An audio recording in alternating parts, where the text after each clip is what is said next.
رب اشرح لي صدري ويسر لي أمري واحلل عقدة من لساني يفقه قولي إن أريد إلا الإصلاح ما استطعت وما توفيقي إلا بالله عليه توكلت وإليه أنيب ربا واحدا أم ألف ربي أدين إذا تقسمت الأمور تركت اللات والعزى جميعا كذلك يفعل الرجل البصير.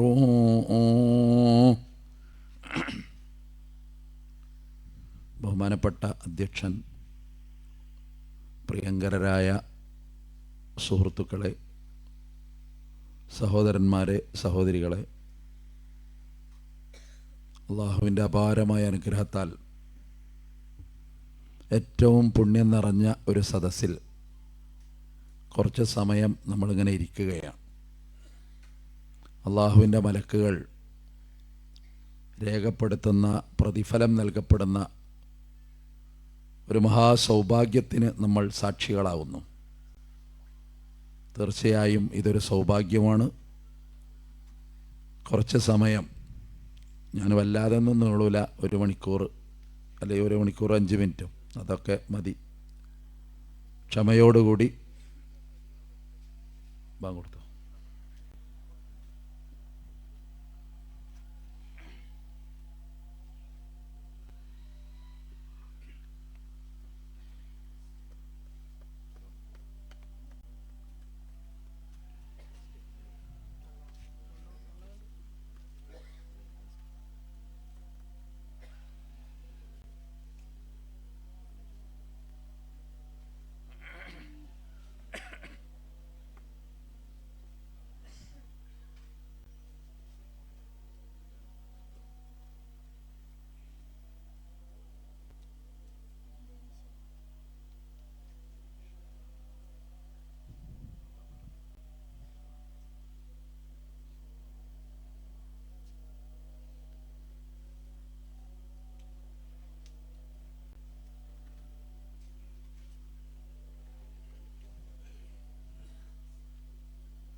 പ്രിയപ്പെട്ട സഹോദരി സഹോദരന്മാരെ,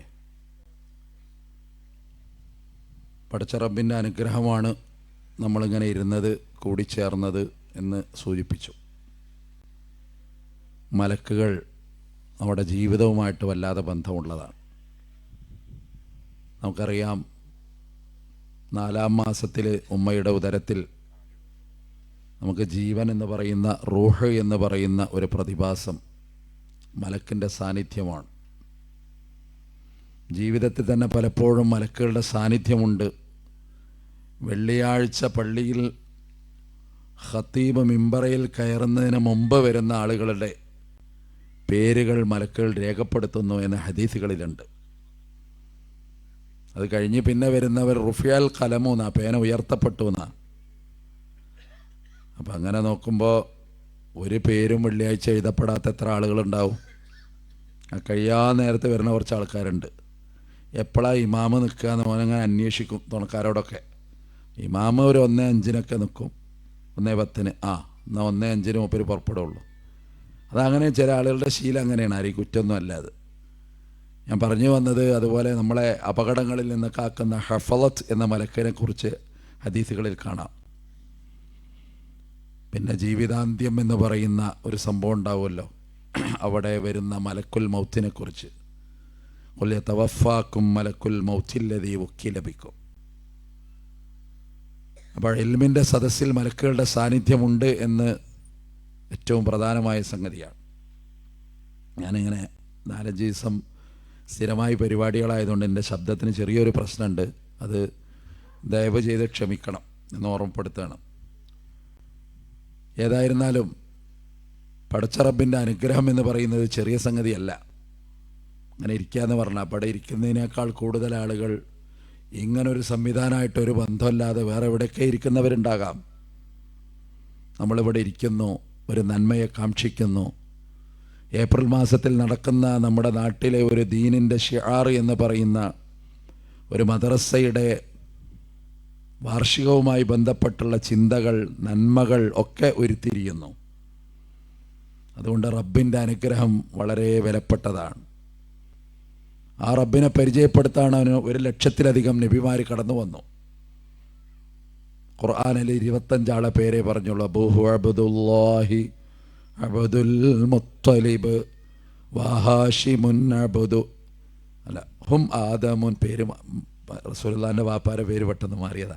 ഹും ആദമുൻ ഇദ്രീസു നൂഹുൻ ഹൂദ് മഅ സാലിഹ് വ ഇബ്രാഹീമു കുല്ലും മുത്തബഅ ലൂത്തും വ ഇസ്മാഈലു ഇസ്ഹാഖുൻ കദാ യഅഖൂബു യൂസുഫു വ അയ്യൂബു ഹതദാ ശുഐബു ഹാറൂനു വ മൂസാ വൽ യസർ ദുൽകിഫ്ലി ദാവൂദു സുലൈമാനു തസർ ഇല്യാസു യൂനുസു സക്കരിയ വ യഹ്യ ഈസാ വ ത്വാഹ ഖാതിമുൻ ദഗയ്യ. 25 ആളെ പേരായിട്ടോ. ഈ പദ്യമായതുകൊണ്ട് 25-ൽ ആരും വിടൂല. അല്ലാതെ നിങ്ങൾ എണ്ണിയൊക്കെ നിങ്ങൾ ദുൽകിഫിൽ വിട്ടിട്ടുണ്ടാവും, 24 ആവുള്ളൂ എങ്ങനെ എണ്ണിയാലും. അല്ലെങ്കിൽ അലിയസഴ് വിട്ടിട്ടുണ്ടാവും.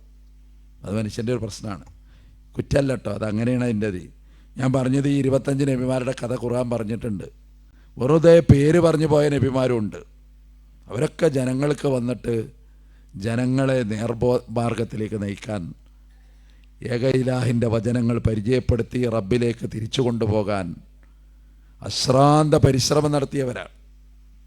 അവസാനത്തെ പ്രവാചകൻ മുഹമ്മദ് നബി സല്ലല്ലാഹു അലൈഹി വസല്ലമയുടെ 23 കൊല്ലത്തെ സംഭവ ബഹുലമായ പ്രബോധനം അവസാനിച്ചതിൽ പിന്നെ തലമുറ കൈമാറിയിട്ട് ഈ ദീൻ അങ്ങനെ കടന്നു പോകുന്നത് ഖിയാമം വരെ നിലനിൽക്കും.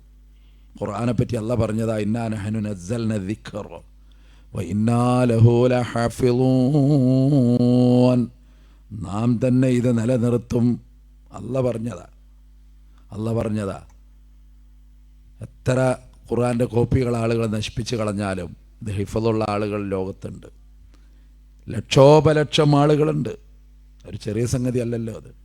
വേറെ ലോകത്തൊരു വേദഗ്രന്ഥത്തിനും അങ്ങനെയല്ല. മറ്റു മതങ്ങളുടെ വേദഗ്രന്ഥങ്ങളുണ്ട്, അവർ പുണ്യമാണ് എന്ന് കരുതുന്ന ഗ്രന്ഥങ്ങളുണ്ട്. പക്ഷേ അതൊന്നും അവർക്ക് മനപ്പാടല്ല. ഖുർആൻ്റെ കാര്യം അങ്ങനെയല്ല. ഇതൊരു അത്ഭുതമാണ്, ഇതൊരു വിസ്മയമാണ്. ലഹാ മആനിൻ കമൗജിൽ ബഹരി ഫീ കറമി വഫൗക ജൗഹരിഹി ഫിൽ ഹുസ്നി വൽ ഖിയമി ലം തഖ്തരിൻ ബിസമാനിൻ വഹിയ തുഖ്ബിറുനാ അനിൽ മഅദി വഅൻ ആദിം വഅൻ നിറമി.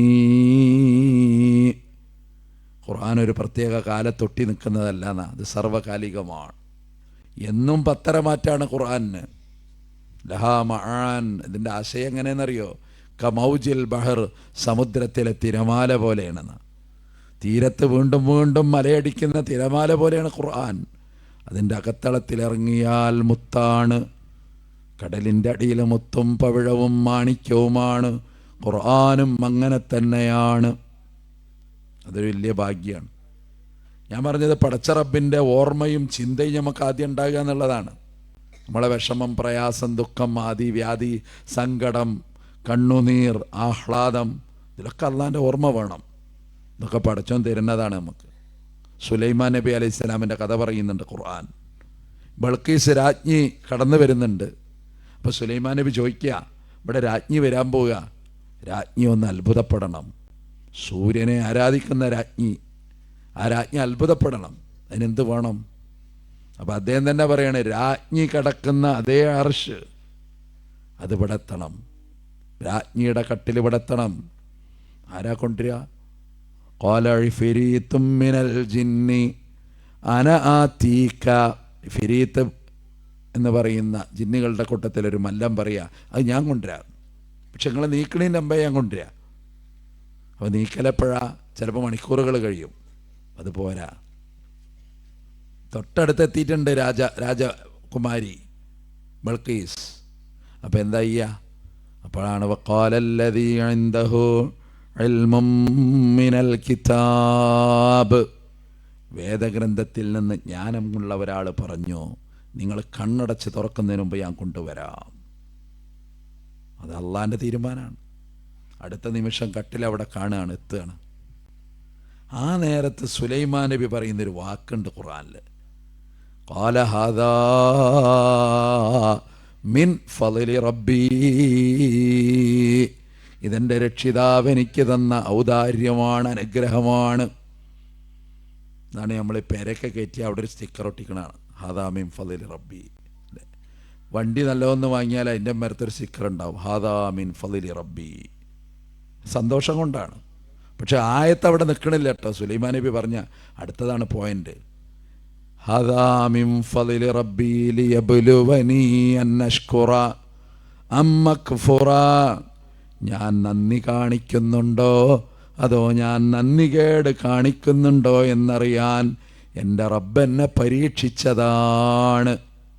അള്ളാഹു എന്നെ പരീക്ഷിച്ചതാണ്. അഹങ്കാരേറ്റ വരുമോ? ഈ അത്ഭുതം നടന്നിട്ട് ബിൽക്കീസ് രാജകുമാരിയുടെ കട്ടിലിവിടെ അങ്ങനെ കൊണ്ടുവന്നിട്ടിട്ട് അതുണ്ടാവില്ല. സുലൈമാൻ നബി അതാ പറഞ്ഞത്, ഞാൻ നന്ദി കാണിക്കണം. ഇതല്ല എന്നെ ടെസ്റ്റ് ചെയ്താണ്. അതുകൊണ്ട് നമ്മൾ ഈ വാഹനത്തിന്മേക്ക് അതും കൂടിയാണ് എഴുതി വെച്ചാലാണ് അതിൻ്റെ പൂർണ്ണമായ ആശയം വരുള്ളൂ. ഈ വാഹനം എനിക്ക് കിട്ടിയത് അത് ഞാൻ നന്ദി ചെയ്യണുണ്ടോ അതോ നന്ദി കേട് കാണിക്കുന്നുണ്ടോ? അല്ല എന്നെ പരീക്ഷിക്കുകയാണ്. ഈ നല്ല വീട്ടിൽ ഞാൻ പാർക്കുന്നത് അള്ളാഹു എന്നെ പരീക്ഷിക്കുകയാണ്. ഞാൻ നന്ദി കാണിക്കുന്നുണ്ടോ അതോ നന്ദി കേട് കാണിക്കുന്നുണ്ടോ എന്നറിയാൻ. അപ്പം റബ്ബിൻ്റെ ഓർമ്മ. സുലൈമാൻ നബി എപ്പോഴും അങ്ങനെയാ. ഉറുമ്പിൻ്റെ സംസാരം കേട്ടപ്പോഴും പറഞ്ഞതാ, ഫതബസ്സമ ലാഹിക്കൻ മിൻ ഖൗലിഹാ. ഉറുമ്പിൻ്റെ സംസാരം കേട്ട് സുലൈമാൻ നബി ചിരിച്ച് പുഞ്ചിരിച്ചു. സുലൈമാൻ നബി പിന്നെ പറയുന്നത് അത്ഭുതമാണ്. ഖാല, സുലൈമാൻ നബി പറഞ്ഞു, റബ്ബി ഔസിഗ്നി അൻ അഷ്കുറ നിഅ്മതകല്ലതി അൻഅംത അലയ്യ, നീ എനിക്ക് തന്ന അനുഗ്രഹത്തിന് നന്ദി കാണിക്കാൻ എൻ്റെ മനസ്സ് പാകപ്പെടുത്തണം റബ്ബേ. വലിവാലിദയ്യ, അതാണ് പാഠം. എൻ്റെ മാതാപിതാക്കൾക്കുന്ന ജീവിതത്തിലൊരു നിർണായകമായ ഘട്ടെത്തുമ്പോൾ ഉമ്മാനും വാപ്പാനും ഓർക്കും മക്കൾ എന്നാണ്. അതാ സുലൈമാൻ നബിയുടെ പാഠം. അല്ലാതെ മറക്കല്ല, അവരെ ഓർക്കുന്നു, അവർക്ക് വേണ്ടി ദുആ ചെയ്യുന്നു, അവരുടെ വിഷമങ്ങളുടെ കൂടെ നിൽക്കുന്നു. ഇവിടെ ഇപ്പം നാസർ സാഹിബ് പറഞ്ഞു കേട്ട് ഞാൻ അന്തമുട്ടുപോയി. ചില വീടുകളിൽ മണമാണ്, നോക്കാൻ വയ്യാതെയാണ് ആൾക്കാർ അല്ലേ. വല്യപ്പാനെ നോക്കാൻ വയ്യ, വല്യമ്മാനെ നോക്കാൻ വയ്യ, ആകെ അസ്വസ്ഥമാണ് അല്ലേ. അങ്ങനെയാണ് ഒക്കെ ഒരു കാട്ടിക്കൂട്ടുന്ന ലോകമാണത്. ഈ നോക്കാത്ത വല്യപ്പാനി നിർത്തിയിട്ട് ഇവൻ എന്ത് ചെയ്യുന്നറിയോ, ഒരു ഫോട്ടോ എടുക്കും. എന്നിട്ട് ഈ മാതൃദിനം അല്ലെ ഇമ്മാൻ്റെ ദിനം വാപ്പാൻ അങ്ങനെയൊക്കെ ഉണ്ട്, പിതൃദിനമൊക്കെ ഉണ്ടല്ലോ, അന്നിങ്ങനെ നല്ല നല്ല കമൻറ്റുകൾ ഇങ്ങനെ ഇടും. ജന്മം നൽകിയ വസന്തത്തിന് 1000 അഭിനന്ദനത്തിൻ്റെ പൂച്ചെണ്ടുകൾ എന്നൊക്കെ ഇപ്പം ഇങ്ങനെ എഴുതിയിട്ട് ഇവനിങ്ങനെ ലൈക്ക് ഇങ്ങനെ കിട്ടുന്നുണ്ടാവും. ആ വാപ്പാനൊന്ന് തിരിഞ്ഞു നോക്കാൻ അവന് നേരം ഉണ്ടാവില്ല. ഉമ്മാൻ്റെ അടുത്തൊക്കെ ഇരുന്നിട്ട് ഒരു ഫോട്ടോ എടുക്കണതാണ്, ഉമ്മാനെ മടിയിൽ വെച്ചിട്ടോ അല്ലെ ഇമ്മാൻ്റെ മടിയിൽ അങ്ങോട്ട് വെച്ചിട്ട് ആ ഫോട്ടോ എടുത്തിട്ടൊരു വിടല ഫേസ്ബുക്കിൽ. അതൊരു കഥയാണ്. ഉമ്മന്നെ അന്തം വിട്ടു. പണ്ടൊരു പള്ളിയിലൊരു ഖത്തീബ് നല്ല പ്രസംഗമാണെന്ന് പറഞ്ഞപ്പോൾ ഓനെ തന്നെ ഇവിടെ 2 മാസം ഇവിടെ ഖുത്ബക്ക് ആയിക്കോട്ടെ എന്ന് പറഞ്ഞപ്പോൾ കമ്മിറ്റിയിൽ അവൻ്റെ വാപ്പ ഉണ്ടായിരുന്നു അത്രേ.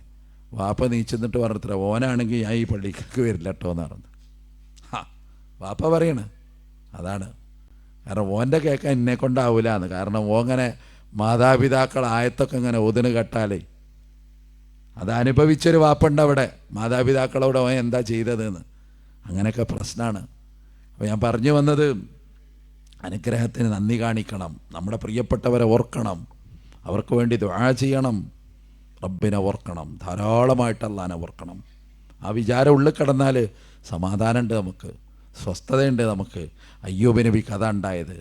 മാരകമായ രോഗമാണ് അയ്യൂബ് നബിക്ക് പിടിപെട്ടത്.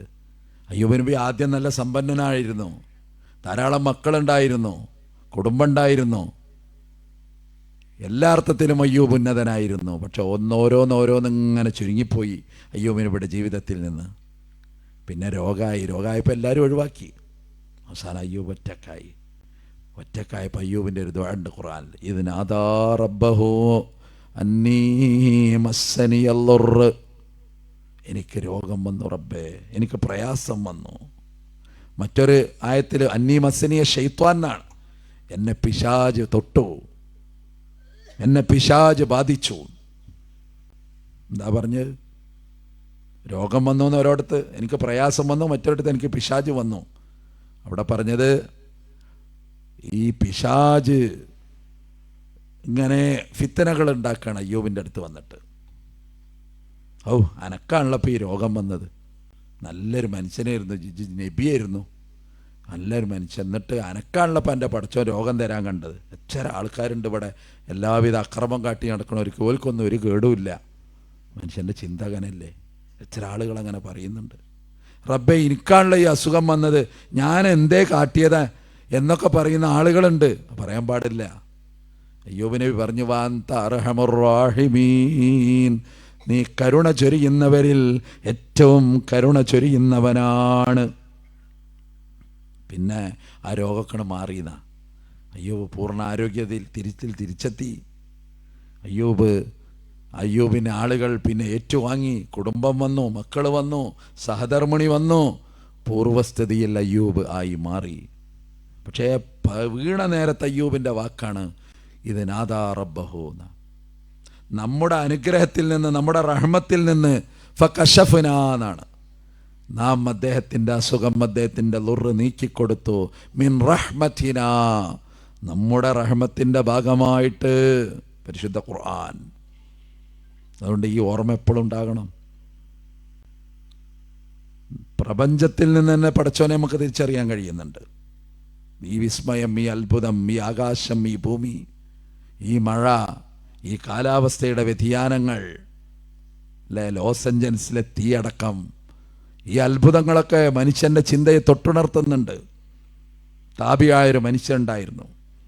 അദ്ദേഹം ഒരിക്കൽ പണ്ഡിതൻ്റെ അടുത്ത് വരിക, എന്നിട്ട് പറഞ്ഞു, അഷ്ഹദു അല്ലാ ഇലാഹ ഇല്ലല്ലാഹ് വ അഷ്ഹദു അന്ന മുഹമ്മദർ റസൂലുള്ളാഹ്, ഞാൻ അള്ളാഹുവിൽ വിശ്വസിച്ചു, മുഹമ്മദ് നബി അള്ളാഹിൻ്റെ ദൂതനാണെന്ന് ഞാൻ വിശ്വസിച്ചു, അള്ളാഹു മാത്രമാണ് ആരാധ്യനെന്നും ഞാൻ വിശ്വസിച്ചു. ഇതെന്ന് പറഞ്ഞപ്പോൾ അത്ഭുതത്തോടുകൂടി പണ്ഡിതൻ ചോദിക്കുന്നൊരു ചോദ്യമുണ്ട്, കൈഫ അറഫ്ത റബ്ബുക്ക, അല്ല എനിക്ക് എങ്ങനെ അള്ളാഹിനെ മനസ്സിലായത്? ഇയാൾ കാട്ടിൽ പാർക്കണ ആളാ, ആ ഒരു ആദിവാസി എന്നൊക്കെ പറയാവുന്ന, ജനങ്ങളായിട്ടൊന്നൊരു ബന്ധമല്ല, എപ്പോഴെങ്കിലൊക്കെ എവിടെയെങ്കിലൊക്കെ ഇറങ്ങി വരും. ആ മനുഷ്യൻ വന്നിട്ടാ പറഞ്ഞത്, ഞാൻ അള്ളാഹിനെ വിശ്വസിച്ചു. അത് പറഞ്ഞപ്പോൾ ഈ പണ്ഡിതൻ തിരിച്ചു വയ്ക്കുന്നുണ്ട്, കൈഫ അറഫ്ത റബ്ബുക്ക, എങ്ങനെയാണ് എനിക്ക് റബ്ബിനെ മനസ്സിലായത്? അപ്പം ആ മനുഷ്യൻ പറയുന്ന വാക്കുകളുണ്ടല്ലോ,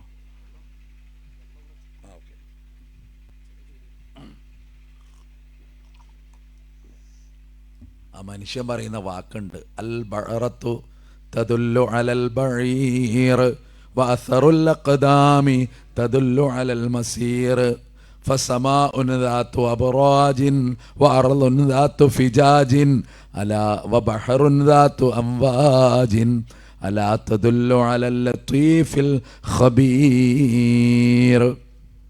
ഒട്ടകത്തിൻ്റെ അല്ലേ ഒരു അൽ ബഅറത്ത് ഒട്ടക കാഷ്ടം, അത് കാണുമ്പോൾ എനിക്ക് ബോധ്യമാകും ഇതുവഴി ഒരൊട്ടകം നടന്നു പോയി. ഒരൊട്ടകത്തിൻ്റെ കാഷ്ടം കണ്ടാൽ ഒരൊട്ടകം നടന്നു എന്ന് എനിക്കറിയാം. വാസറുല്ലഖദാം, ഈ മണലാരണ്യത്തിലൂടെ കാൽപാദങ്ങൾ കാണുമ്പോൾ എനിക്കറിയാം ആരൊക്കെയോ ഇതുവഴി നടന്നുപോയി.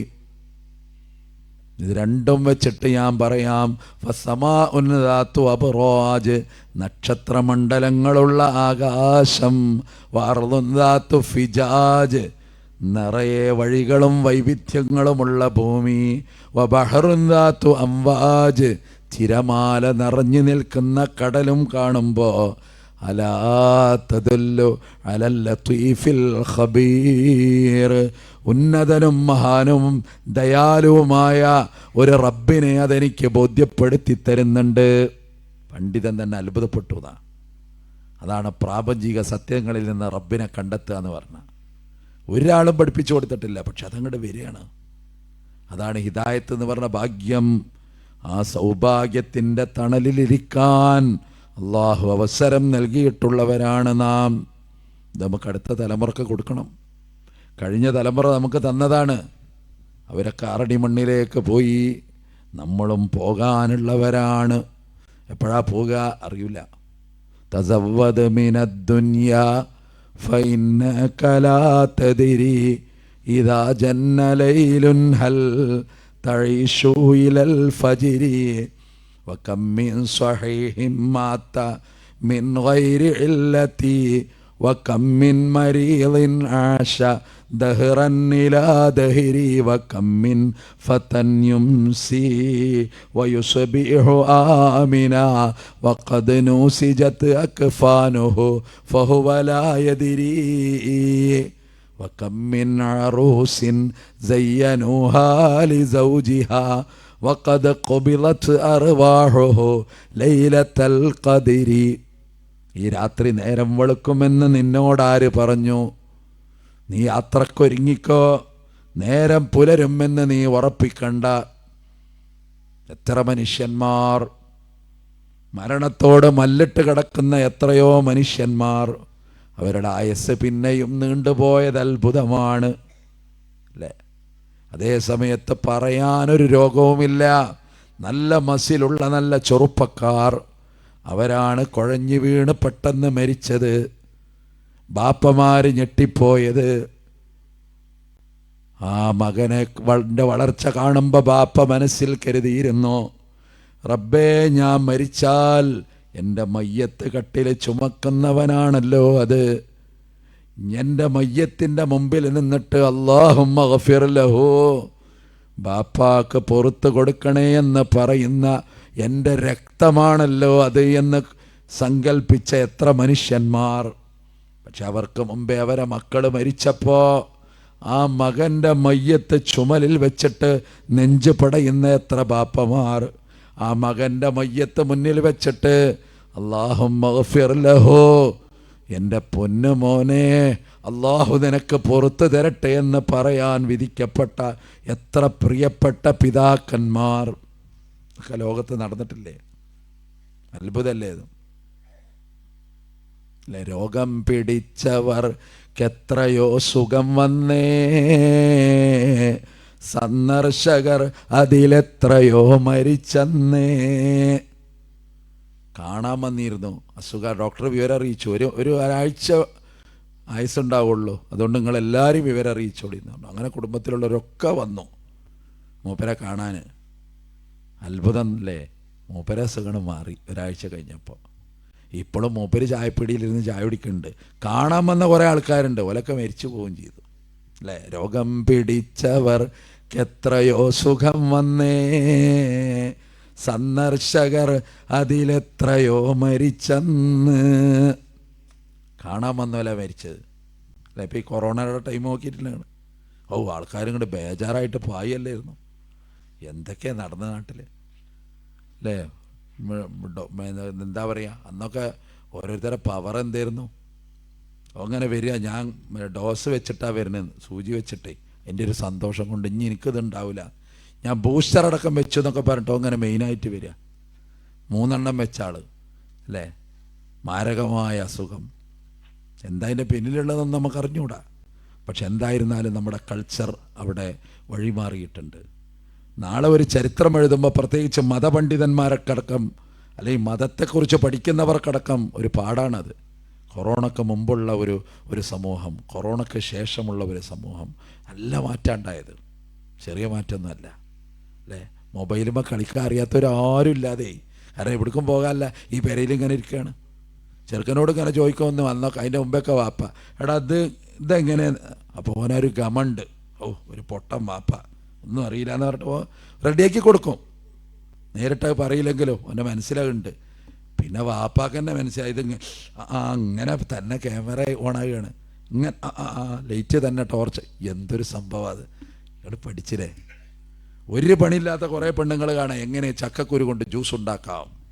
ഞാനിതാ ഒരു പുതിയ എൻ്റെ ഒരു ബെൽ ബട്ടൺ ഞെക്കിക്കോളി, ഞാൻ എന്താ റെഡിയാണ്. ചക്കക്കുരു എടുക്കുക, തോല് കളയുക, എന്നിട്ട് അത് ആഡ് ചെയ്യുക, അതിൽ കുറച്ച് ഉപ്പിടുക അല്ലെങ്കിൽ പഞ്ചാര ഇടുക, ഇതാ ജ്യൂസായി മാറി. ഭയങ്കര സംഭവമല്ലേ? എന്നിട്ട് അതിനിലേക്ക് ഇങ്ങനെ അങ്ങനെ ഒരു ലോകം. അതൊക്കെ കഴിഞ്ഞ് നോക്കുമ്പോഴോ പിടുത്തം വിട്ടിക്കണ്. കാരണം അതുവരെ നമുക്കൊരു ദിവസം പള്ളിക്ക് പോയിട്ടില്ലെങ്കിൽ, വെള്ളിയാഴ്ചയൊക്കെ പള്ളിക്ക് പോയിട്ടില്ലെങ്കിൽ മനസ്സിലൊരു അസ്വസ്ഥത ഉണ്ടായിരുന്നു. ഈ കൊറോണ കഴിഞ്ഞിട്ട് പള്ളിക്ക് പോയിട്ടില്ലെങ്കിൽ നമുക്കുകളുടെ തലയിൽ മുണ്ടിടുന്നവർ, ബാക്കിയൊക്കെ ആ തോളിൽ കാണാൻ ഒരു നാടട്ട് ഇങ്ങനെ വരുന്നത്. അതാണ് വലിയ ഷിയാർ. അതാണ് ബ്രോക്കർ അടക്കം പറയാണ് നല്ല തക്കവുള്ള പെണ്ണാണ്. എങ്ങനെ തക്കവയുടെ ലക്ഷണം ബ്രോക്കർ പറയുന്നത് അറിയോ? ഷാള് വിൽക്കുമ്പോൾ തലയിൽ തന്നെ എടുത്തിടുന്നതാണ്. അങ്ങനെ പറയേണ്ട ഒരു അവസ്ഥയാണ്. ചെറുക്കന്മാരെ പറ്റി പറയും, നല്ല അത്യാവശ്യം പിന്നെ എന്താ പറയുക, പുതിയാപ്പള നല്ല ചെക്കനാണ്, മരുവൻ നല്ല ഉഷാറാണ്, ബ്രോക്കർ അവതരണമാണ്. 2 ഡിഗ്രി ഉണ്ട് എന്നൊക്കെ പറയേണ്ട കാലമാണ്. MA അല്ല MD MA അങ്ങനെ പറയുന്ന ഒരു കാലമാണ്. 2 ഡിഗ്രിയാണ് അവന്, അത്രയും സംഭവമാണ് അവനെന്ന് പറയുന്ന ഒരു കാലത്തേക്ക് നമ്മൾ പോവുകയാണ്. അവിടെയാണ് നമ്മൾ തിരിച്ചു പോകേണ്ടത്. ഈ സംസ്കാരം ചെറുതല്ല. ഇവിടെ നാസർ സാഹിബ് പറഞ്ഞപ്പോൾ ഞാൻ അന്തം വിട്ടുപോയി. ആർമിയിൽ വർക്ക് ചെയ്തിട്ടപ്പോൾ അല്ലേ, അങ്ങനെ എത്ര ആളുകൾ ഇത് തടുക്കാൻ വേറെ എന്താ ഉള്ളത് അല്ലേ? കുടുംബത്തിൽ വേണ്ടപ്പെട്ടവരെ മർദ്ദിക്കാതിരിക്കാനും ഉപദ്രവിക്കാതിരിക്കാനും നിയമം വന്നിട്ട് വല്ല കാര്യമുണ്ടോ? ഇത് ഉള്ളിൽ തോന്നണ്ടേ?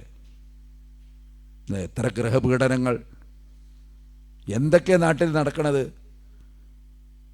എൻ്റെ കളറ് ഞാൻ അത്ര കറുപ്പാന്ന് അറിയില്ലായിരുന്നു. ഓനും മോൻ്റെ അമ്മയും ഒക്കെപ്പാടെ ഈ പെൺകുട്ടി ജീവൻ അങ്ങോട്ട് കൊടുക്കുകയാണ്.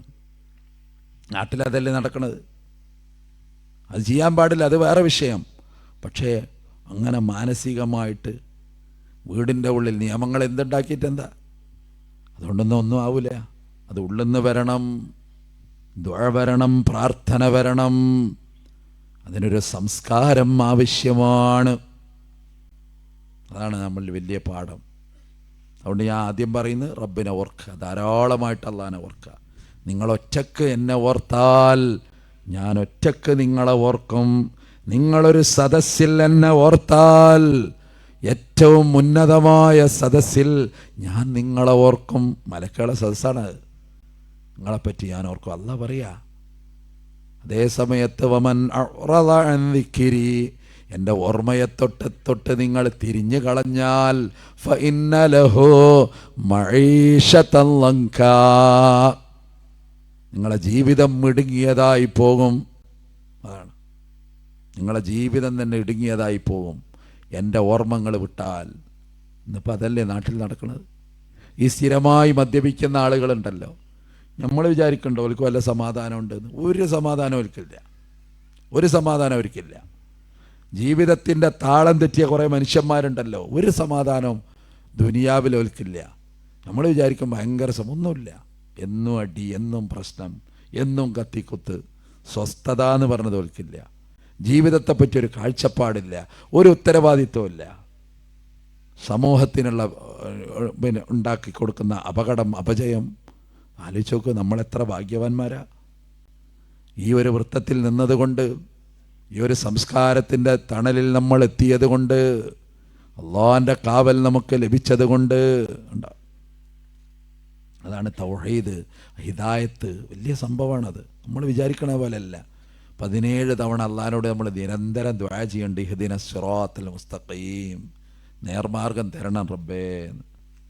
ദുആണ് 17 തവണ നിരന്തരം പ്രാർത്ഥിച്ചുകൊണ്ടിരിക്കുക. യാ മുഖല്ലിബൽ ഖുലൂബ്, ഹൃദയങ്ങളെ മാറ്റിമറിക്കുന്നവനായ റബ്ബേ, സബ്ബിത്ത് ഖൽബി അലാ ദീനിക, എൻ്റെ ഹൃദയത്തെ നിന്റെ ദീനിൽ അടിയുറപ്പിച്ച് നിർത്തണമേ റബ്ബേ. റസൂൽ സല്ലല്ലാഹു അലൈഹി വസല്ലമയുടെ പ്രാർത്ഥനയാണ്. പിന്നെ ഇപ്പം നമ്മളെ കാര്യം ആലോചിച്ച് നോക്കിയിട്ടുണ്ടാവും. മനുഷ്യനെപ്പോഴാണ് മനസ്സ് മാറുക എന്ന് ആർക്കറിയാം. ആഖിബത്ത് നന്നാകുക എന്നൊരു പ്രയോഗം തന്നെ ഉണ്ട്. അതെപ്പോഴാണ്? ജീവിതത്തിൻ്റെ പര്യവസാനമാണ് നന്നാകേണ്ടത്. ഭൂതകാലം നോക്കുമ്പോൾ അല്ലേ, സഹാബത്തിൻ്റെയൊക്കെ ഭൂതകാലം നല്ലതൊന്നുമല്ല. എല്ലാ മോശത്തരം അവരുടെ ജീവിതത്തിലുണ്ടായിരുന്നു. പക്ഷെ അവരങ്ങോട്ട് നന്നായി, അവരങ്ങോട്ട് മാറി. അതൊരു മാറ്റാ. പിന്നെ ഓർത്ത് കരയും അവർ. ഇന്നലകളിലെ ചെയ്തികളെ ഓർത്ത് കരയും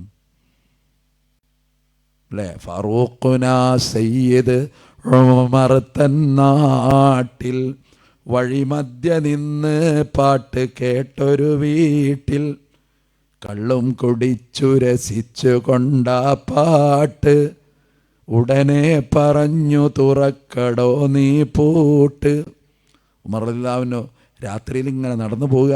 അമീറുൽ മുഅ്മിനീനാണെന്ന്, രാജ്യം ഭരിക്കുക. അപ്പോൾ ഒരു സ്ഥലത്ത് അസമയത്തൊരു വീട്ടിലൊരു വെളിച്ചം. അപ്പോൾ അതിങ്ങനെ നോക്കുമ്പോൾ പന്തിയല്ല തോന്നി. നല്ല പാട്ടും ഒച്ചയും വിളിയും ബഹളവും. അപ്പോൾ ആ വീടിൻ്റെ യഥാർത്ഥ വാതിലല്ലാതെ വേറൊരു ഭാഗത്ത് കൂടിയാണ് ചാടിക്കടന്നു.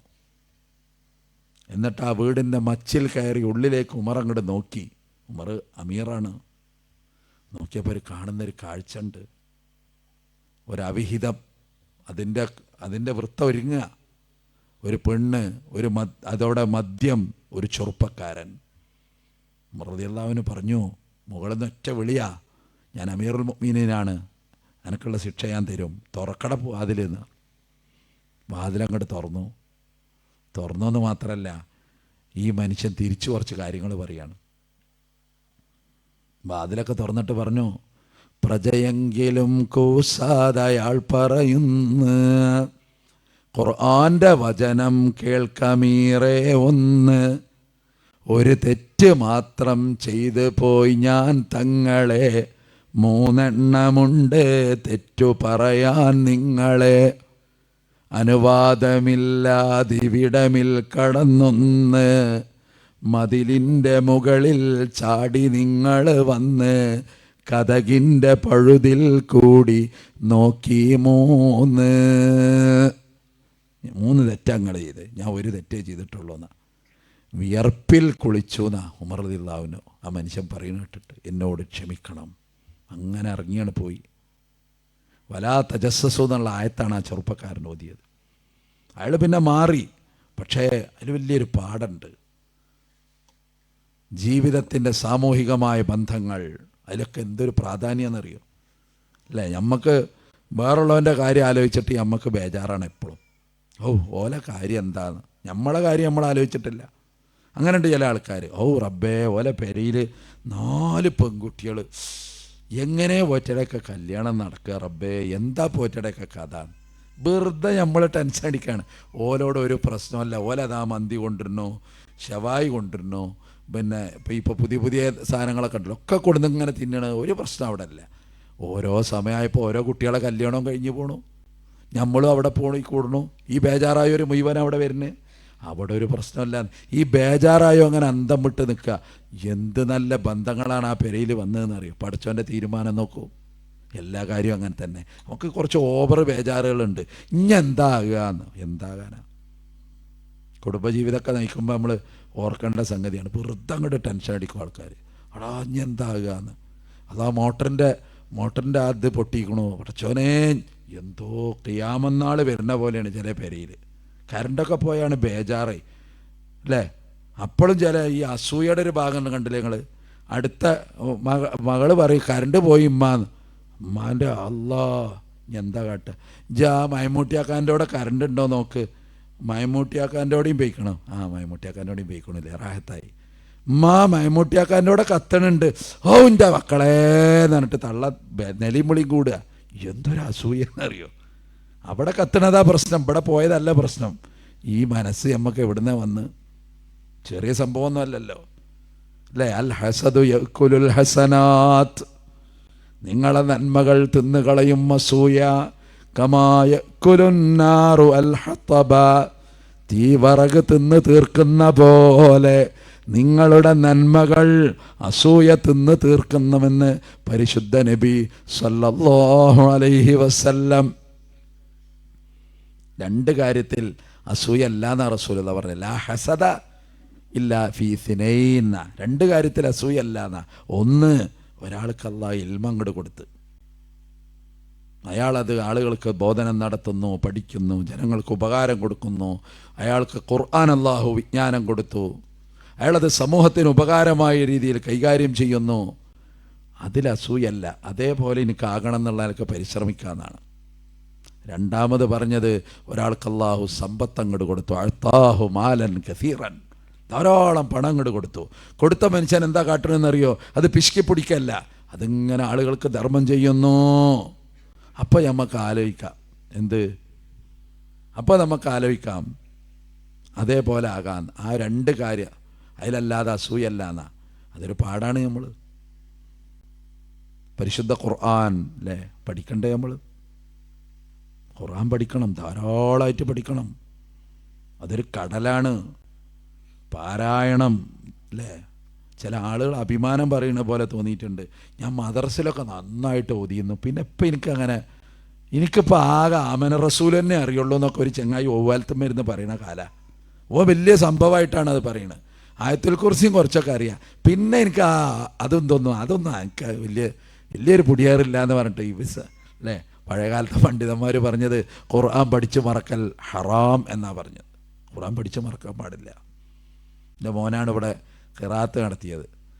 അവനെ കഴിഞ്ഞ കൊല്ലം തന്നെ ഹിഫ്ളായതാണ്. പിന്നെ ഒരു കൊല്ലം കൂടി ഞാൻ അവിടെ നിർത്തി, ദൗറൊക്കെ കഴിഞ്ഞു. ഇന്നലെ അവൻ അവിടെ നിന്ന് പോന്നു. ഇനി ഞാനും അവനും കൂടിയാണ് ജീവിതം. അപ്പോൾ അവനേത് ഇൻഷാ അല്ലാഹ് കഴിഞ്ഞ തറാവീഹിന് ഇമാമായിരുന്നു. ഈ തറാവീനും ആ പള്ളിയിൽ തന്നെ പോകുന്നുണ്ട്. ഇത് നിലനിർത്തുക എന്നുള്ളത് ഒരു വലിയൊരു സംഭവം കൂടിയാണ്. നമ്മുടെ നാട്ടിൽ പല സ്ഥലത്തും മക്കൾ ഇങ്ങനെ പഠിച്ചു വരുന്നവരുണ്ട്. ഞാൻ എൻ്റെ നാട്ടിൽ കമ്മിറ്റിയിലുണ്ട്. അതുകൊണ്ട് ആദ്യം തന്നെ ഞാൻ അവരോട് പറഞ്ഞു, പിന്നെ റസൂലുള്ളാഹിൻ്റെ സഹാബികളുടെ കാലത്ത് നടന്നൊരു സംഭവം, അംറുബിനു അബി റബീഅ എന്ന് പറയുന്ന അംറുബിനു അബി സലമ എന്ന സഹാബിയുടെ ഒരു സംഭവമുണ്ട്. അദ്ദേഹം പറയുന്നുണ്ട്, കുട്ടിയൊന്ന് കളിക്കുകയൊക്കെ ചെയ്യും, അത് കാര്യമാക്കണ്ട നിങ്ങൾ. കുട്ടികൾ ആ രീതിയിൽ, പക്ഷെ അവരെ നമ്മളെ കൂടെ നിർത്തണം. അതുകൊണ്ട് തന്നെ എൻ്റെ നാട്ടിലും അതുപോലെ തന്നെ പാറലിലൊക്കെ ഇവനിങ്ങനെ ഇമാമ നിൽക്കും. അതേസമയത്ത് എൻ്റെ ഒരു സുഹൃത്ത് പറയണ്ടായി, ഓനെ നാട്ടിൽ സമ്മതിക്കൂല. 4-5 കുട്ടികൾ ഇതേമാതിരി ഹിഫ്ള് കഴിഞ്ഞ് വന്നു, പള്ളി കമ്മിറ്റി സമ്മതിക്കൂല, കുട്ടികൾ ഇവിടെ പാടില്ല എന്ന് പറഞ്ഞിട്ട് ഓലങ്ങോട്ട് ഫത്വ ഇറക്കുന്ന. നമ്മളെന്ത് ചെയ്യും? മക്കളെ കൂടെ നിർത്തണ്ടേ അല്ലേ? സുജൂദിൽ വീണ് കിടന്നു. എന്തൊരു പരിഗണനയെ മക്കൾക്ക് എന്നറിയും. റസൂലുള്ള സുജൂദിൽ കിടന്നു, ദീർഘമായ സുജൂദ്. എന്തേ സുജൂദ് ഇത്ര നീണ്ടത് ഞങ്ങൾക്കറിയൂല. അവസാനം സലാം വീട്ടി ഞങ്ങൾ റസൂലുള്ളാഹിന്റെ ചുറ്റുമിരുന്നു. ഞങ്ങൾ പറഞ്ഞു, മാ റഅയ്നാ ഖത്തു അത്വല സുജൂദ്, ഇത്ര ദൈർഘ്യമുള്ള ഒരു സുജൂദ് ഞങ്ങൾ ഇതുവരെ കണ്ടിട്ടില്ല നബിയേ. എന്തെങ്ങനെ സുജൂദ് നീണ്ടത്? ഞങ്ങൾ ന്യായമായും പ്രതീക്ഷിച്ച് നബി വല്ല പുതിയ ദുആ പഠിപ്പിക്കും, അല്ലെങ്കിൽ ജിബ്രീൽ വന്നിട്ട് എന്തോ പറഞ്ഞു കൊടുത്തു എന്നൊക്കെയാണ് കരുതിയത്. പക്ഷേ അതൊന്നുമല്ല. ആ മറുപടി ഞങ്ങൾ അത്ഭുതപ്പെടുത്തിയെന്നാ. ഞാൻ സുജൂദിൽ വീണ് കിടന്നപ്പോഴാണ് എൻ്റെ മകളായ സൈനബിൻ്റെ മകളായ ഉമാമ വന്നിട്ട് പെരടിയിൽ കയറിയിരുന്നതാണ്. അവൾ സ്വമേധയാ എഴുന്നേറ്റ് പോകുന്നത് വരെ ഞാൻ മിഹ്റാബിൽ അങ്ങനെ കടന്നു എന്ന് മുഹമ്മദുൻ അഷ്റഫുൽ അഅറാബി വൽ അജമി മുഹമ്മദുൻ ശുക്റുഹു ഫർളുൻ അലൽ ഉമമി. അല്ലാഹുവിൻ്റെ റസൂൽ പറയാ, അങ്ങനെയാണ് കടന്നത്. എന്തൊരു പരിഗണനയത് അറിയും. കുട്ടികളോടുള്ള പരിഗണന നോക്കും നിങ്ങൾ. അവിടെയാണ് നമ്മളമ്മ നിസ്കാരക്കുപ്പായൊക്കെ ഇട്ടിങ്ങനെ ഉഷാറായിട്ട് കയ്യൊക്കെ അങ്ങോട്ട് കെട്ടണ നേരത്തെ ഉണ്ട് 2 വയസ്സുള്ള കുട്ടി ആ നിസ്കാരപ്പായി കൂടെ ഇങ്ങനെ മുട്ടുകുത്തിയാണ് വന്നപ്പോൾ കജ്ജങ്ങോട്ട് അയച്ചിട്ട് എൻ്റെ അമുക്കേ എന്നൊക്കെ പറഞ്ഞിട്ട് ഈ തള്ള തൊള്ളിയും മുളിയും കൂട്ടുക. എന്ത് ദീനായി പഠിച്ചത് നമ്മൾ? ഒരു പ്രശ്നമല്ല, കുട്ടികളതേ പൊയ്ക്കോട്ടെ, ഒരു ബേജാറും കരുതല്ലേ. ചില സ്ഥലത്ത് പള്ളിയിൽ കുട്ടികളെ കൊണ്ട് നീന വക്കാണ. എൻ്റെ നിസ്കാരം ആകെ ബാത്തിലായി, അതുകൊണ്ട് മേലിഞ്ഞ് കുട്ടികളെ കൊണ്ടുവരുതെന്ന്. റസൂലുള്ളാഹിന്റെ പള്ളിയിൽ മക്കൾ വന്നിരുന്നു അല്ലേ. ഞാൻ ദീർഘിപ്പിക്കാൻ ആലോചിച്ചു. സൂറത്തുൽ ബഖറ ധാരാളമായിട്ട് പാരായണം ചെയ്തു. അത് മുഴുമിപ്പിക്കണം ഇന്നത്തെ നമസ്കാരത്തിൽ എന്ന് എനിക്ക് തോന്നി. ഖുർആൻ അങ്ങനെ മനോഹരമായി ഞാനിങ്ങനെ ഓതുകയാണ്. പക്ഷേ ഞാൻ പെട്ടെന്ന് നിർത്തി. ഞാൻ റക്അത്ത് അടുത്ത സുർക്കൂയിലേക്ക് പോയി. കാരണം മക്കൾ കരയുന്നത് കേട്ടോ. ആ മക്കളുടെ കരച്ചിൽ അവരുടെ ഉമ്മമാർക്ക് വിഷമമുണ്ടാകുമെന്നെനിക്കറിയാം. അതുകൊണ്ട് റക്അത്ത് ഞാൻ ചുരുക്കി, ഖിറാഅത്ത് ഞാൻ ചുരുക്കി. ഹദീസാണ് ഈ പറയുന്നത്. എന്താ അതിൻ്റെ അർത്ഥം? കുട്ടികൾ പള്ളിക്കലേക്ക് വന്നിരുന്നു എന്നർത്ഥം. ഇനി കുട്ടികൾ വന്നാൽ തന്നെ ഈ കുട്ടികളെങ്ങനെ ടോർച്ചടിച്ച് നോക്കണ്ട, നമ്മൾ നിസ്കരിച്ചാൽ മതി. ചില ആൾക്കാർക്ക് അതാ പണി. കജ്ജാണ് കെട്ടിയ മറ്റേ ആചാര്യ നിന്ന് പേരക്കുട്ടിനേട്ടാ വന്നിക്കണത്, എന്താ ഇനിയിപ്പോൾ ഉണ്ടാകുക വെച്ചിട്ട് ഇവൻ അത് നോക്കലാ പണി. എന്നിട്ട് ഈ കുട്ടിയാണെങ്കിലോ, കുട്ടികളല്ലേ ഇങ്ങനെ ആ സഫിൻ്റെ മുമ്പ് കൂടെ അങ്ങോട്ട് പോകും ഇങ്ങോട്ട് പോകും. അതൊരു വലിയൊരു സംഭവമാക്കിയിട്ടേ ഇല്ല. കുട്ടികളെ ഒന്നോ രണ്ടോ വട്ടം, പിന്നെ കുട്ടികൾക്കൊരു ബോധം വരും. അല്ലാതെ കുട്ടികളങ്ങോട്ട് പാടങ്ങോട്ട് അടച്ച് ആക്ഷേപിച്ച് അല്ലേ. ഇനിയിപ്പോൾ താ റമളാൻ വരികയാണ്. 2 മക്കൾ നന്നാകാൻ തീരുമാനിച്ചു നമ്മളെ നാട്ടിൽ വിചാരിക്കുക. ഓലിങ്ങനെ ഒതൊക്കെ ഉണ്ടാക്കി പള്ളിക്കലേക്ക് ഇങ്ങനെ കയറുക. അതുവരെ നിസ്കാരത്തിലൊന്നുമില്ല. ഈ ടറഫിലൊക്കെ രാത്രി പോയി നേരം വെളുത്ത് വരുന്ന കുട്ടികളാണ്. രാത്രി മുഴുവൻ പെനാൽറ്റി അടിച്ച് ഗോളടിച്ച് പിന്നെ കൊറ്റനാടിനായിട്ടൊക്കെ വരുന്ന മക്കളാണ്. പക്ഷേ അന്നെന്ത് ചെയ്തു, ഒന്ന് നന്നാകാൻ തീരുമാനിച്ചിട്ട് പള്ളിക്കലേക്ക് ഇങ്ങനെ കയറി വരിക. കാലൊക്കെ ഒന്ന് കെങ്കിങ്ങോട്ട് കയറിയപ്പോൾ അവിടെ 2 കാരണന്മാരിക്കുന്നുണ്ട്. അതിലൊരു കാരണം എൻ്റെ അമുക്കെ എൻ്റെ ഞെരിയാണി ശരിയായിട്ടില്ല, എന്ത് നിസ്കാരത്തിന് അജ്ജ് വന്ന് കേട്ടോ ഓനങ്ങോട്ട്. പിന്നെ ഞാൻ വൈക്ക് വരുമോ? ദീനെന്ന് പറഞ്ഞാൽ മനുഷ്യനെ അടുപ്പിക്കണം, അകറ്റരുത്. അതാണ് ഇത്. എത്ര എളുപ്പമാണ്. യസ്സിറോ വലാ തുഅസ്സിറോ. നിങ്ങൾ ദീൻ എളുപ്പമാക്കണം, നിങ്ങൾ ഈ ദീനിനെ പ്രയാസമാക്കരുത്. പരിശുദ്ധ നബി സല്ലല്ലാഹു അലൈഹി വസല്ലം. അതുകൊണ്ട് പ്രിയപ്പെട്ടവരെ, ഞാൻ പറഞ്ഞത് ഖുർആൻ, അതിൻ്റെ പഠനം, അതിൻ്റെ പാരായണം. ഇമാം ഷാഫിഈ റഹ്മത്തുള്ളാഹ് വെറും 9 വയസ്സ് മാത്രം പ്രായം. അപ്പോഴേക്ക് ഖുർആൻ മുഴുവൻ മനഃപ്പാടമാണ്. ആളുകൾ ചോദിക്കും ഷാഫിയോട്, ഈ മുഹമ്മദ് ബിൻ ഇദ്രീസ് ഷാഫിയോട്, ആരാണ് ഇത്ര ചെറുപ്പത്തിൽ ഖുർആൻ പഠിപ്പിച്ചു തന്നത്? അപ്പോഴേക്ക് കണ്ണ് നനയും. അതൊരു സ്നേഹത്തിൻ്റെ കണ്ണുനീർ പ്രവാഹമാണ്. ഉമ്മ എന്ന ഉത്തരമാണ്. ബാപ്പയില്ലാതെ വളർന്ന മകനാണ് ഷാഫിഈ. അങ്ങനെയുണ്ട് ലോകചരിത്രത്തിലെ അത്ഭുതങ്ങൾ. അനാഥനായിട്ട് വളർന്ന കുട്ടിയാണ്. ആ കുട്ടി ലോകത്ത് വിജ്ഞാനം കൊണ്ട് നിറച്ചില്ലേ. ഇമാം ബുഖാരി ബാപ്പല്ലാതെ വളർന്ന കുട്ടിയാ. അനാഥനായിട്ട് ചെറുപ്പത്തിലെ ബാപ്പ മരിച്ചുപോയി. എന്നിട്ട് ബുഖാരി ലോകത്ത് വിസ്മയം സൃഷ്ടിച്ചു. ഇമാം നവവി റഹിമഹുല്ലാഹ് ഉമ്മ വളർത്തിയ കുട്ടിയാണ്. അതൊക്കെ പോട്ടെ, മുത്ത് മുസ്തഫ സല്ലല്ലാഹു അലൈഹി വസല്ലം അലം യജിദ്ക യതീമൻ ഫആവാ. അനാഥനായിട്ട് നിന്നെ കണ്ടു, പക്ഷേ നിനക്ക് നാം അഭയം നൽകിയില്ലേ നബിയേ? ഖുർആൻ ചോദിക്കുക. ഞാൻ ഷാഫി ഇമാമിനെ കുറിച്ച് പറയട്ടെ. അദ്ദേഹം ഈ 9 വയസ്സായപ്പോൾ ഖുർആൻ മനപ്പാടാക്കി. പിന്നെ 13-15 വയസ്സായപ്പോഴേക്ക് ഫത്വകൾ കൊടുക്കാൻ വരെ അദ്ദേഹത്തിന് വിജ്ഞാനമുണ്ടായി. മഹാപണ്ഡിതന്മാരുടെ അടുത്ത് പോയി പഠിച്ചു.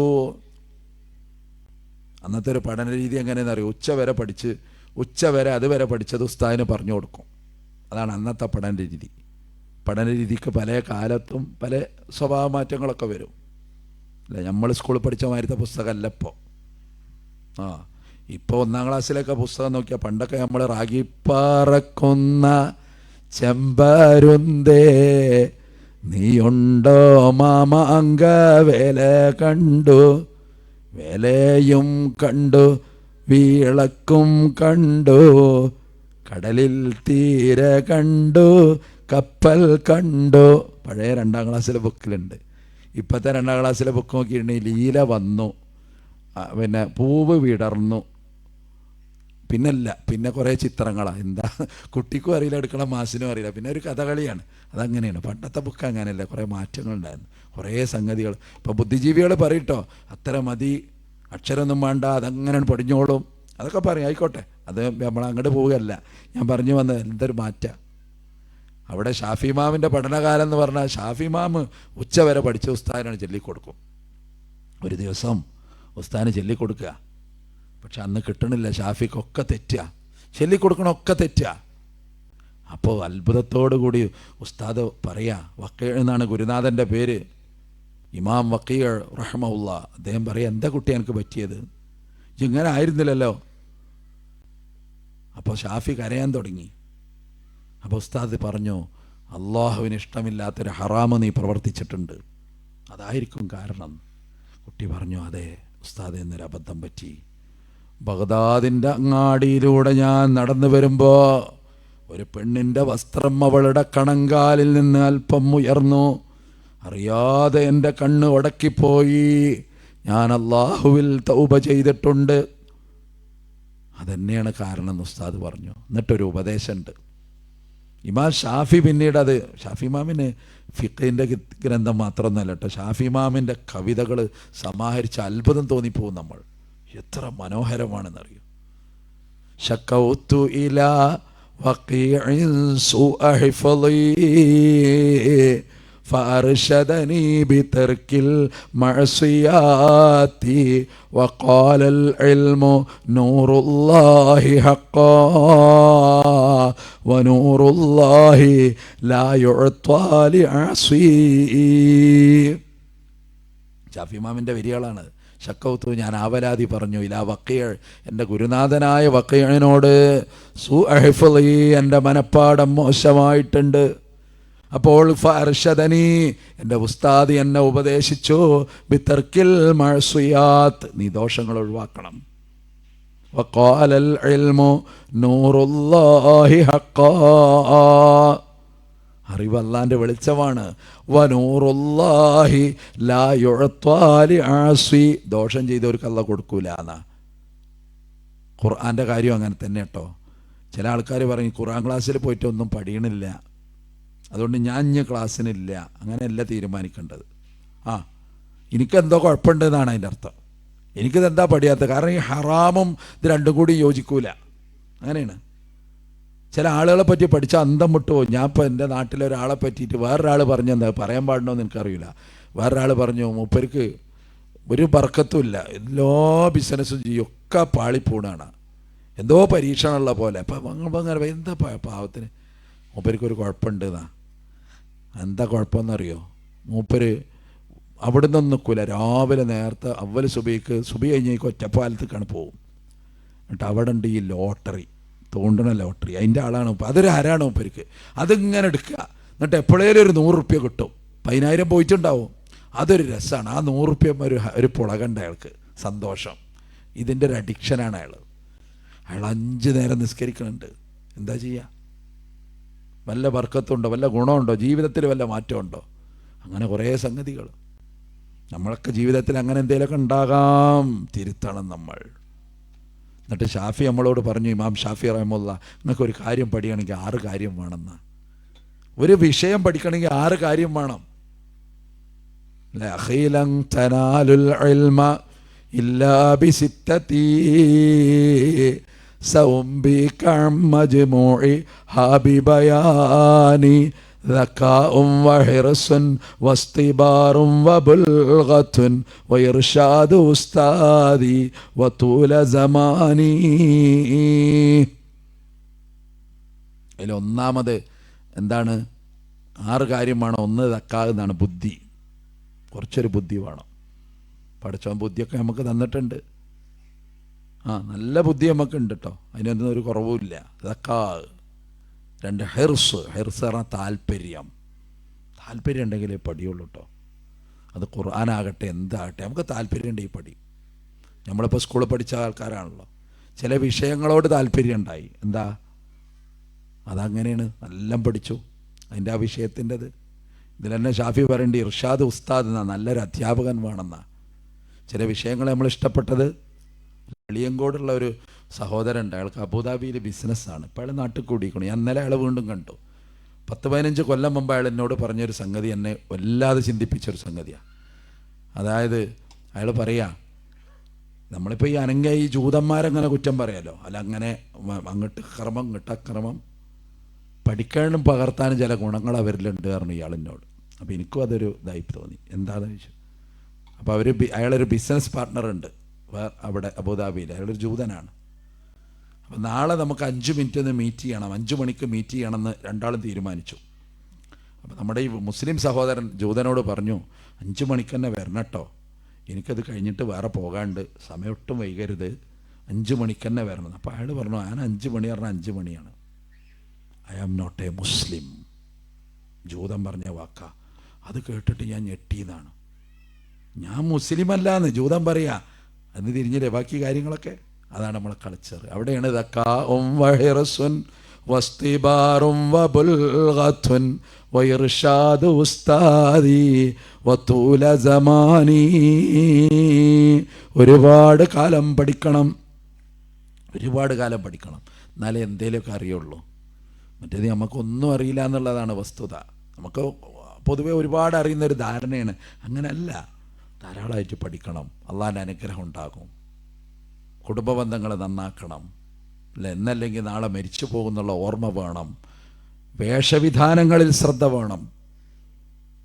ഇപ്പോൾ ഒരു ട്രെൻഡ് ഇറങ്ങിയിട്ടുണ്ട്, നമ്മളെ പെൺകുട്ടികൾക്കൊക്കെ പാൻറ്റിട്ട് ജീൻസ് പാൻറ്റും ടീഷർട്ടും ഇട്ടാലേ ഒൽക്ക് റാഹത്താവുള്ളൂ. പേരുടെ ഉള്ളിൽ ഇട്ടോട്ടെ, അതിന് നമുക്ക് ഹറാമെന്നൊന്നും പറയാൻ വയ്യ. പക്ഷെ പുറത്ത് അങ്ങനെ ഇടുമ്പോൾ മോശമാണത്. വലിയ വലിയ തറവാട്ടിൽ വലിയ വലിയ കാര്യപ്പെട്ടോടത്തുള്ള മക്കളങ്ങനെ ചെയ്യുമ്പോൾ ഞമ്മക്കും തോന്നും, എന്താപ്പം നമ്മളെ കുട്ടിക്കായിട്ടൊരു കുറവ് തന്നത് നമ്മൾ പറയാ. പാവമമ്മ അല്ലേ, ഭർത്താവ് നഷ്ടപ്പെട്ടിട്ട് അല്ലെങ്കിൽ മരിച്ചിട്ട് ഈ ഒരുത്തന് വേണ്ടിയിട്ട് നിന്നതാ ഇവനെ വളർത്താൻ.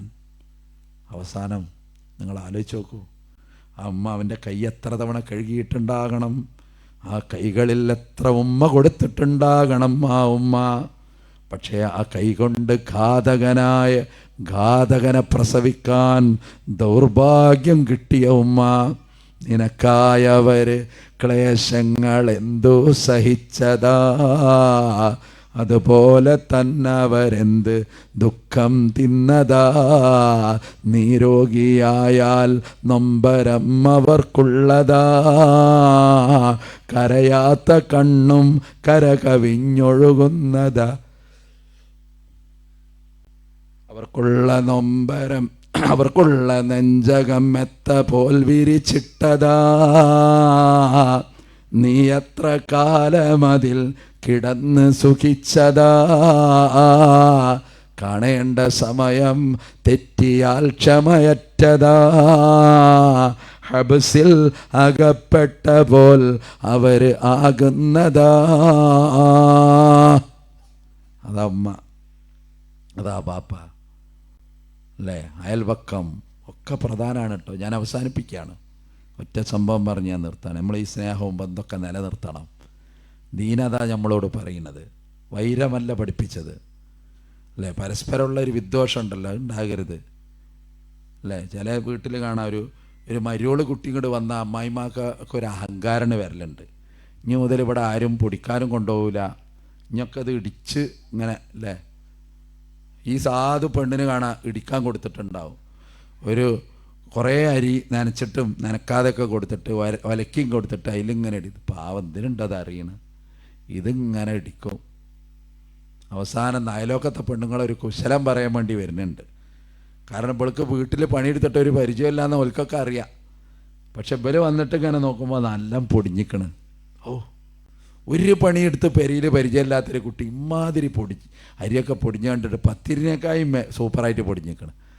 അപ്പോൾ ഈ പെണ്ണുങ്ങൾ ഈ പുതിയ മരുമകളോട് ചോദിച്ചു, അല്ല ഇജ്ജ് പെരിയുന്ന ഒരു പണിയെടുത്തിട്ടില്ല എന്ന് ഞങ്ങൾക്ക് അറിയാം, എനിക്ക് എങ്ങനെ എത്ര പടിഞ്ഞത്, അല്ല പെട്ടെന്ന് 2 ദിവസം കൊണ്ട് പോയി. എൻ്റെ അമ്മായിമാൻ്റെ തല ഇതിൻ്റെ ഉള്ളിലുണ്ടിച്ചിട്ടാണ് ഞാൻ ഇടിക്കണമെന്ന് പറഞ്ഞൊരു കഥ ഉണ്ട്. എന്താണ് ആ വീടിൻ്റെ കഥ എന്ന് ആലോചിച്ചിട്ട് ഞങ്ങൾ പരസ്പരമുള്ള ആ ഒരു ശാപമുണ്ടല്ലോ, ചെറുതൊന്നുമല്ലല്ലോ അത്. എന്താ ചെയ്യുക, ചില വീട്ടിലങ്ങനെയാണ്. സ്വർഗത്തെപ്പറ്റി ഖുർആൻ പറയുന്നൊരു വാക്കുണ്ട്, ലാ യസ്മഊന ഫിഹാ ലഗ്വൻ വലാ തഅ്സീമാ. ഒരു വെറും വർത്താനം സ്വർഗത്തിലില്ല, ഒരു കുറ്റപ്പെടുത്തലും സ്വർഗത്തിലില്ല. ഇവിടെ കുറ്റപ്പെടുത്തൽ ഓവറാ ചിലപ്പോൾ അല്ലേ. എന്ത് കാട്ടിയാലും ഇപ്പോൾ കറി തന്നാൽ തന്നെ ചില ഭർത്താക്കന്മാരുടെ സ്വഭാവം അങ്ങനെയാണ്. ഒരു കറി തന്നാൽ ഇത് തേങ്ങ അരച്ചുകൂടാറുന്നു, ഒരു പയത്തില്ല, അല്ലേ? തേങ്ങ അരച്ചു കൊടുത്താലോ, ഇത് തേങ്ങ അരക്കേണ്ടിന്നില്ല, അതൊരു ആ മുളകിട്ടിട്ടായിരുന്നു ഇതിൻ്റെ ടേസ്റ്റ്, എനിക്കിതൊന്നും വെക്കാനറിയില്ല. ഇങ്ങനെ മാനസികമായിട്ട് ഇങ്ങനെ തകർത്തുന്ന. എന്നാൽ അജ്ജിനൊക്കെ അയാൾ കുറേ പോയിട്ടുണ്ട്, ഒമ്പ്ര ഇടക്കിടക്ക് ചെയ്യാനും പോകുന്നുണ്ട്. പക്ഷെ പെരയുടെ ഉള്ളിലൊരു സ്വൈരം കൊടുക്കൂല. ഖിയാർക്കും ലി അഹ്ലീക്കും, നിങ്ങളിൽ ഏറ്റവും നല്ലവൻ നിങ്ങളുടെ ഭാര്യമാരോട് മാന്യമായി പെരുമാറുന്നവരാണെന്ന് റസൂലുള്ള വെറുതെ പറയണതല്ല, അതൊരു തത്വമാണ്. എല്ലാവരെ കൊണ്ടും പറ്റിക്കൊള്ളണമെന്നില്ല അത്. അതപ്പോൾ ഇവളിങ്ങനെ ഒരു ചങ്ങായി എപ്പോൾ നോക്കിയാലും കുറ്റം പറച്ചില്ല. അപ്പോൾ ഇവള് പറഞ്ഞു, എന്നാലേ ഇനി ഭയങ്കര വിഷമായിപ്പോയി. അവൾ ഒരു സൈക്കോളജിസ്റ്റിനെ കാണാൻ പോയി. എൻ്റെ ഭർത്താവ് ഇങ്ങനെ എപ്പോൾ നോക്കിയാലും കുറ്റം പറയണം, മാനസികമായിട്ട് ഞാൻ ആകെ തകർന്നിക്കണ് എന്ന് പറഞ്ഞപ്പോൾ അവസാനം സൈക്കോളജിസ്റ്റ് ഇങ്ങനെ പ്രശ്നങ്ങളൊക്കെ പഠിച്ച് അയാൾ പറഞ്ഞു കൊടുത്തു, എൻ്റെ ഭർത്താവ് ഏറ്റവും ഇഷ്ടമുള്ള ഭക്ഷണം ഏതാണോ മൂപ്പർ എവിടെയെങ്കിലും പോയി വരുമ്പോൾ അതാണ് കൊടുക്കണം. അപ്പോൾ ഇവളിങ്ങനെ ആലോചിച്ചു, ഭർത്താവിന് നല്ല ഇഷ്ടമുള്ള ഭക്ഷണം ഇപ്പോൾ ഏതാണ്. അപ്പോൾ അവൾക്ക് പിടികിട്ടി, മാങ്ങ ഭയങ്കര ഇഷ്ടമാണ് മൂപ്പരിക്കും. ചില ആൾക്കാർക്ക് അങ്ങനെയാണല്ലോ, ചക്കയും മാങ്ങയും ഭയങ്കര ഇഷ്ടമാണ്, മാങ്ങ ഭയങ്കര ഇഷ്ടമാണ്. അപ്പോൾ ഇവൾ എന്ത് ചെയ്തു അറിയോ, പോണ പോക്ക് തന്നെ 2 കിലോ മാങ്ങണ് വാങ്ങി. അതിങ്ങനെ തോലൊക്കെ കളഞ്ഞ് കഷ്ണം വെട്ടി വൃത്തിയായിട്ട് അങ്ങോട്ട് അടുക്കി വെച്ച്, അതൊരു ഘടകാട്ടോ. ചില പെരയിൽ കാണാം മാങ്ങയൊക്കെ വെട്ടിയ കണ്ടാൽ 4, 3, 10 കഷ്ണാക്കിയിട്ട് ഇങ്ങനെ വല്ല ബദർ യുദ്ധം കഴിഞ്ഞ മാതിരി. അതൊന്നും ഒരു വിരുന്നുകാർക്ക് ആ ജാതി കൊടുക്കരുത്. അതിലൊക്കെ ഇസ്ലാമിനൊരു മര്യാദ ഉണ്ട്. ദുബായിൽ റാമദ എന്ന് പറഞ്ഞൊരു ഹോട്ടലുണ്ട്, നിങ്ങൾക്ക് അറിയണ്ടാവും. അവിടുത്തെ ഒരു VIP നോമ്പ് തുറയിൽ പങ്കെടുക്കാൻ ഭാഗ്യം ഉണ്ടായി എനിക്ക്. അപ്പോൾ ഞാനതിന് പോയി. അവിടെ ഇവിടുത്തെ മാതിരിയൊന്നുമല്ല, 5 മണിയായാൽ തന്നെ ഭക്ഷണത്തിൻ്റെ മുമ്പ് കൊണ്ടുപോയി ഇരുത്തും. പിന്നെ ഒരു ഇരുത്തല, പിന്നെ നിങ്ങൾ ദ്വയ ചെയ്തോളിന്ന. നമ്മളിങ്ങനെ പല ദ്വയും ചെയ്യും, നാട്ടിലത്തെ ഓർമ്മയും പല ഓർമ്മയൊക്കെ ആയിട്ട് ഇങ്ങനെ 6 മണിയായി കിട്ടാൻ വേണ്ടിയിട്ടും ദ്വയ ചെയ്തിട്ട് അങ്ങനെ ഇരിക്കുക. അപ്പോഴെൻ്റെ മനസ്സിലുണ്ടായിരുന്നു ഒരു നല്ല രസമുള്ളൊരു കേക്ക് പോലത്തെ ഒരു സാധനം ഒരു പ്ലേറ്റിൽ ഇങ്ങനെ ഇരിക്കുന്നുണ്ട്. എന്തായാലും വേണ്ട, വെള്ളം കുടിച്ചിട്ട് അതൊന്ന് തിന്നോക്കണം. അതിൻ്റെ ആ മനോഹരമായൊരാകൃതി ഉണ്ട്. അതിങ്ങനെ വെടുപ്പാക്കി ഉഷാറാക്കി ഇങ്ങനെ വെച്ചിട്ടുണ്ട്. ഓരോ കഷ്ണങ്ങളും ഇങ്ങനെ ചേർത്ത് വെച്ച മനോഹരമായ പൂ പോലെ തോന്നിപ്പോയി. വെള്ളം കുടിച്ച് കരക്കിൽ നിന്ന് വെള്ളം കുടിച്ചിട്ട് ഞാൻ ആദ്യം തന്നെ അത് കുത്തിയെടുത്ത് വായിൽ വെച്ച് നോക്കുമ്പോഴാണ് നമ്മളെ നാട്ടിലെ കറുവത്തങ്കായിയാണ്. അന്തപ്പെട്ടോ. ഇപ്പോഴത്തെ ഈ പുതിയ കോഴ്സുകളുണ്ടല്ലോ, ഈ ഫുഡ് ടെക്നോളജി എന്നൊക്കെ പറഞ്ഞിട്ട്, അത് കഴിഞ്ഞാൽ അപ്പോൾ ഞാനിങ്ങനെ ആലോചിച്ച് പോയി, ചില സംഗതികൾ അങ്ങനെയാണ്. അപ്പോൾ മാങ്ങയൊക്കെ വെട്ടുമ്പോൾ ആ രീതിയിലൊരു ഭംഗിയായിട്ട് തന്നെ കഷ്ണം വെട്ടണം. അതതിൻ്റെ ഒരു ഭംഗി അങ്ങനെയാണ്.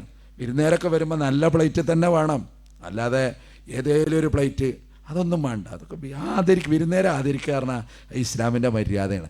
ഒന്നുമില്ലാത്ത നമ്മളാ പിന്നെ ഒരു കാലം ഉണ്ടായിരുന്നില്ല, നിങ്ങൾ ആലോചിച്ച് നോക്കിയിട്ടുണ്ടോ?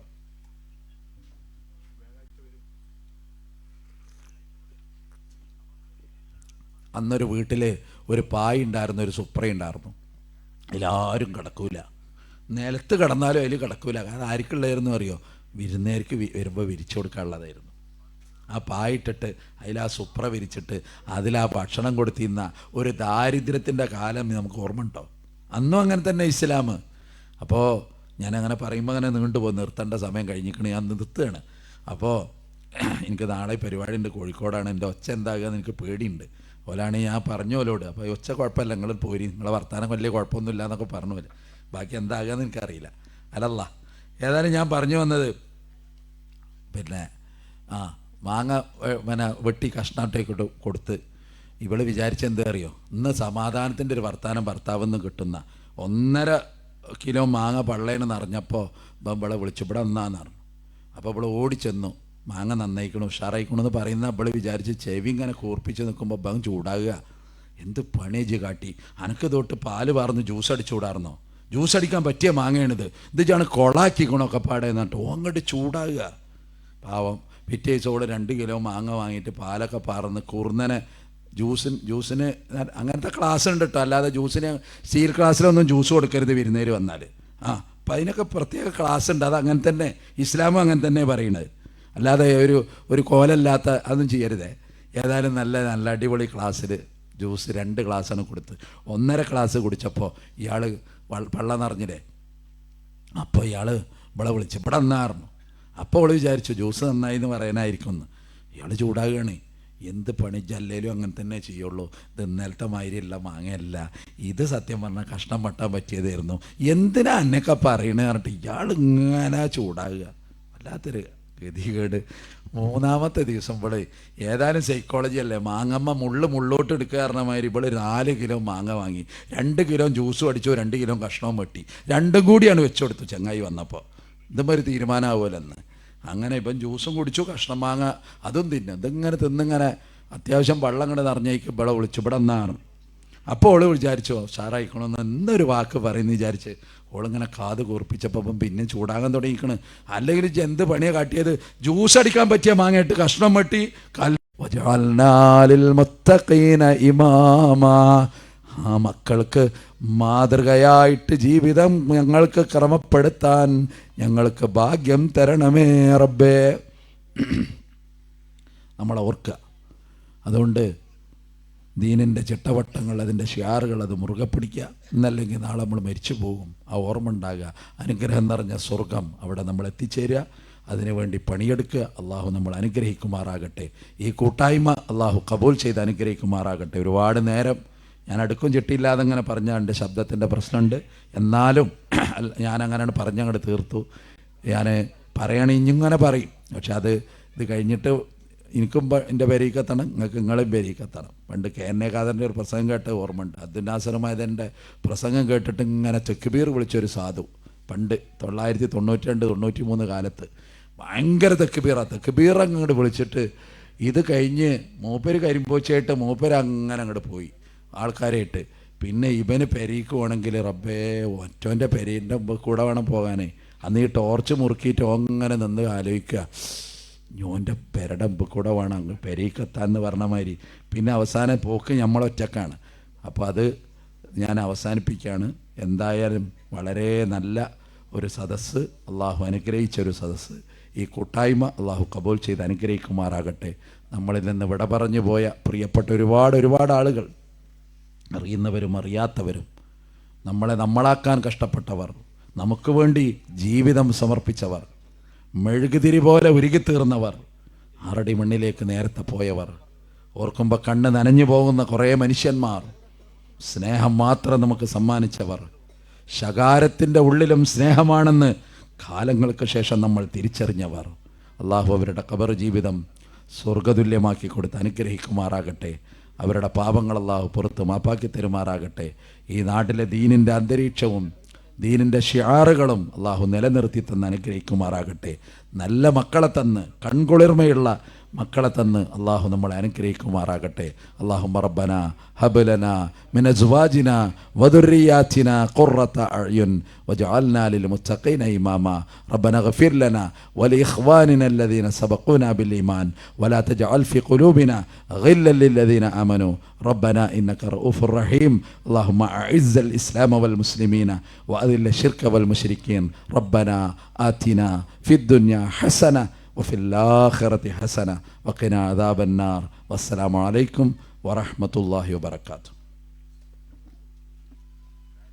നമ്മുടെ ഈ പ്രോഗ്രാമിൽ ഒരു ആശംസ അർപ്പിക്കുന്നതിന് നമ്മുടെ പള്ളി കമ്മിറ്റിയിലെ വൈസ് പ്രസിഡന്റ് കൂടിയായിട്ടുള്ള അസീസാക്കനെ ക്ഷണിക്കുന്നു.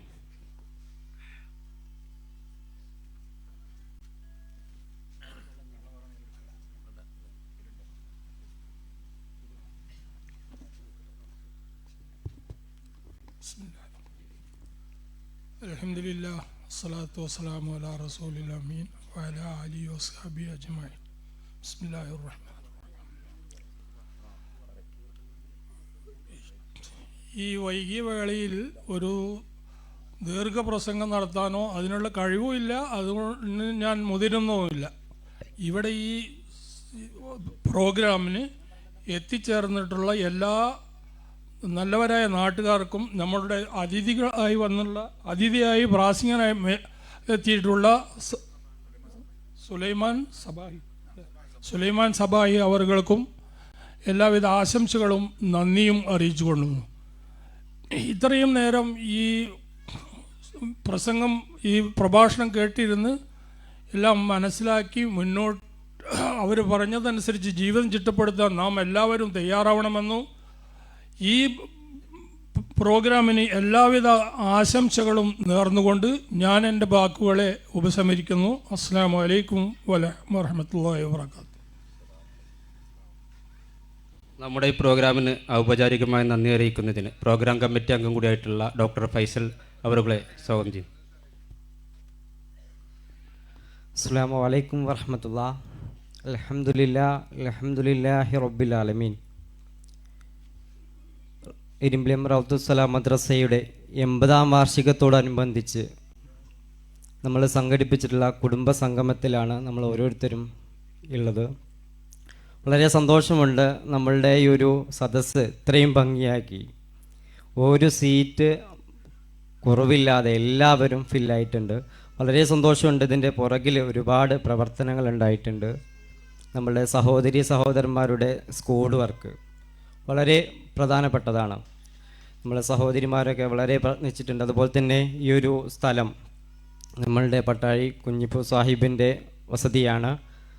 നമ്മളിവിടെ പ്രവർത്തിക്കുന്ന പോലെ തന്നെ പ്രവാസി കൂട്ടായ്മയും അവിടെ നല്ല രീതിയിൽ നമ്മളുടെ വാർഷികത്തിന് വേണ്ടിയിട്ട് നടന്ന് പ്രവർത്തിക്കുന്നുണ്ട്. അവർ സാമ്പത്തികമായിട്ടുള്ള പിരിവുകളും അവിടെയുള്ള നമ്മുടെ സഹോദരങ്ങളൊക്കെ പോയി കാണുന്ന രൂപത്തിലുള്ള സംവിധാനങ്ങളൊക്കെ അവർ ചെയ്യുന്നുണ്ട്. അതിൻ്റെ അപ്ഡേഷനും കൃത്യമായിട്ട് അവർ ഗ്രൂപ്പിൽ അറിയിക്കുന്നത് നമ്മൾ വീക്ഷിക്കുന്നുണ്ട്.